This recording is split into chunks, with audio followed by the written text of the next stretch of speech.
Salam sejahtera Bapak Ibu Saudara yang terkasih. Sungguh begitu besar kasih dan kemurahan Tuhan yang nyata dalam kehidupan kita. Hingga pada saat ini nafas yang baru, kesehatan dan kekuatan boleh kita rasakan bersama.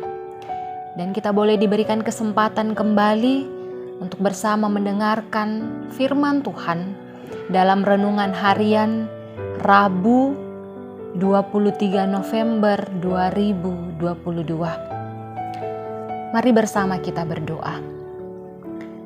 Kami mengucap syukur kepadamu Tuhan untuk setiap anugerah yang telah Engkau nyatakan kepada kami anak-anak-Mu.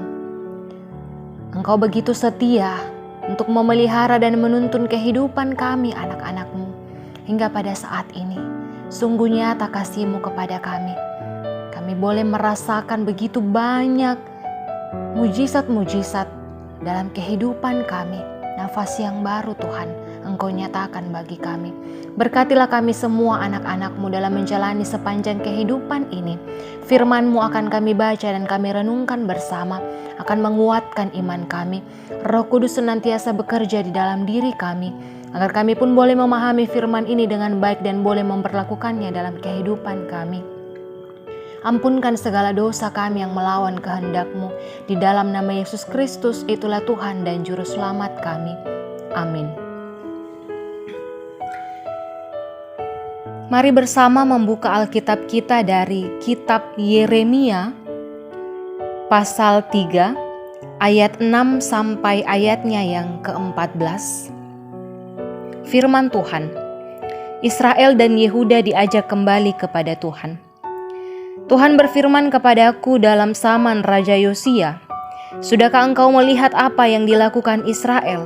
Perempuan murtad itu, bagaimana dia naik ke atas setiap bukit yang menjulang dan pergi ke bawah setiap pohon yang rimbun untuk bersundal di sana? Pikirku sesudah melakukan semuanya ini, ia akan kembali kepadaku, tetapi ia tidak kembali. Hal itu telah dilihat oleh Yehuda, saudaranya perempuan yang tidak setia.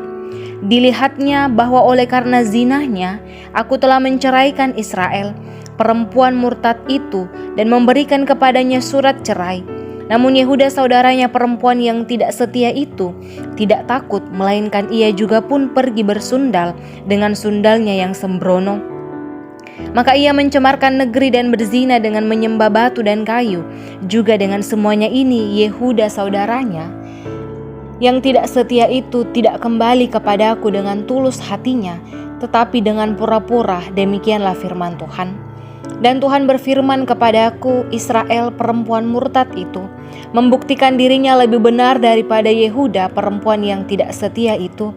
Pergilah menyerukan perkataan-perkataan ini ke utara, katakanlah, kembalilah hai Israel perempuan murtad, demikianlah firman Tuhan. Mukaku tidak akan muram terhadap kamu, sebab aku ini murah hati. Demikianlah firman Tuhan, tidak akan murka untuk selama-lamanya.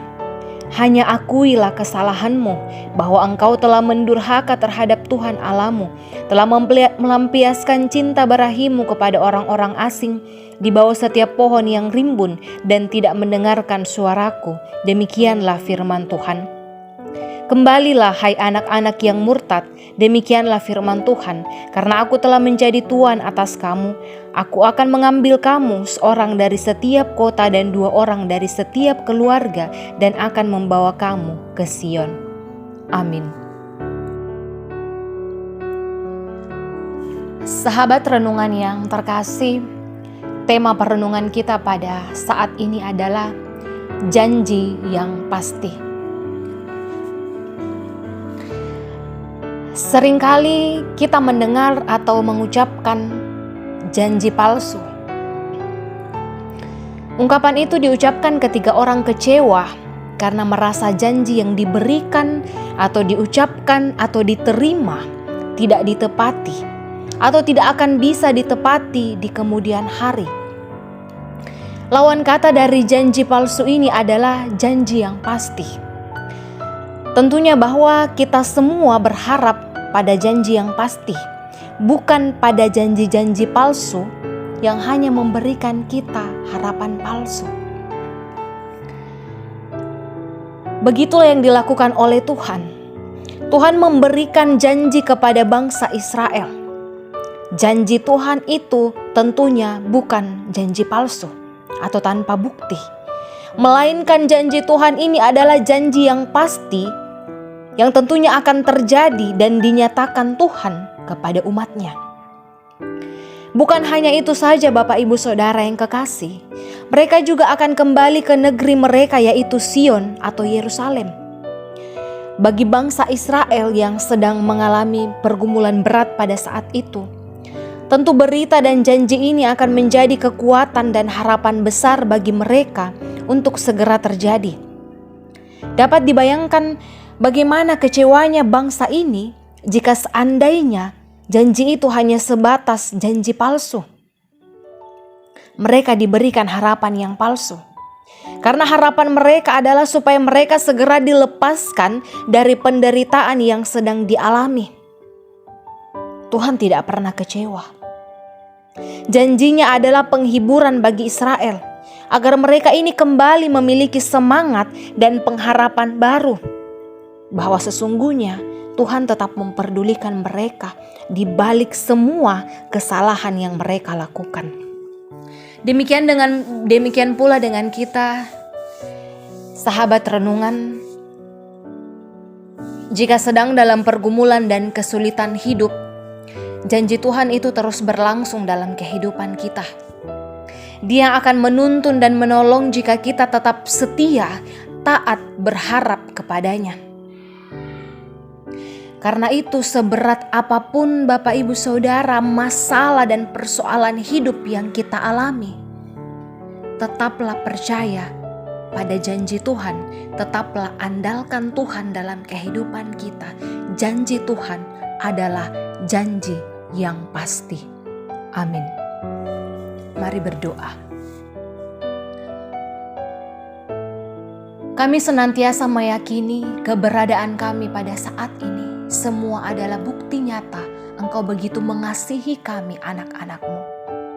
Terkadang kami keliru dalam menjalani kehidupan ini. Terkadang karena masalah, ujian, cobaan hidup ini Tuhan. Terkadang kami jauh daripada-Mu. Terkadang kami pun tidak mengandalkan Engkau dalam kehidupan kami. Kami meragukan dan mengkhawatirkan atas kuasa-Mu dalam kehidupan kami. Kami memohon ampun kepada-Mu Tuhan. Firman yang kami dengarkan saat ini akan menguatkan iman kami, menuntun dan memelihara kami, agar kami boleh senantiasa mengandalkan Engkau dalam kehidupan kami apapun yang kami alami. Masalah seberat apapun itu, pergumulan apapun itu Tuhan, biarlah kami tetap senantiasa setia dan taat, percaya bahwa janji-Mu adalah janji yang pasti. Engkau adalah Allah yang tidak pernah ingkar janji. Engkau senantiasa mengingat akan setiap janji-Mu Tuhan. Kami percaya Tuhan Engkau yang senantiasa ada bersama-sama dengan kami, menyertai dan memberkati kehidupan umat-Mu. Bagi setiap orang tua dalam usia yang sudah lanjut, Engkau berkati. Engkau topang memberikan kekuatan agar senantiasa bersuka cita dalam menjalani masa tua. Dalam setiap pekerjaan umat-Mu, Engkau yang senantiasa menganugerahkan hikmat dan kebijaksanaan serta kekuatan, agar boleh mengemban setiap tugas dan tanggung jawab menjalani setiap pekerjaan dengan baik. Engkau memberkati anak-anak, bertumbuh senantiasa di dalam kasih-Mu, boleh menjalani pendidikan dengan baik, melanjutkan pendidikan, bahkan menyelesaikannya pun dengan baik Tuhan. Menjalani masa muda sesuai dan seturut dengan kehendak-Mu. Engkau kuatkan dan hiburkan kami yang berduka cita. Engkau pulihkan kami yang sakit.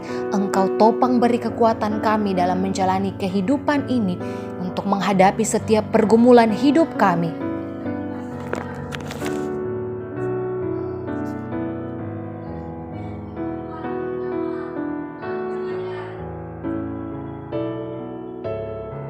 Engkau yang senantiasa ikut campur tangan dalam setiap rencana kehidupan kami. Engkau berkati kami semua. Engkau tuntun dan sertai senantiasa para pemimpin dalam memimpin bangsa dan negara ini, agar boleh senantiasa mengalami keadilan dan persatuan Tuhan. Allah Bapa dalam kerajaan sorga, seluruh kehidupan kami saat ini Kami serahkan ke dalam tangan pengasihan-Mu. Engkau ampunkan segala dosa kami yang melawan kehendak-Mu. Inilah ungkapan syukur dan permohonan kami yang kami bawa dalam nama anak-Mu Yesus Kristus. Itulah Tuhan dan Juru Selamat kami. Amin. Demikian renungan kita Bapak Ibu Saudara yang terkasih. Mari bersama kita menjalani kehidupan kita masing-masing. Setiap aktivitas dan kegiatan kita hari ini berserah kepada Tuhan. Ia senantiasa memberkati kita semua.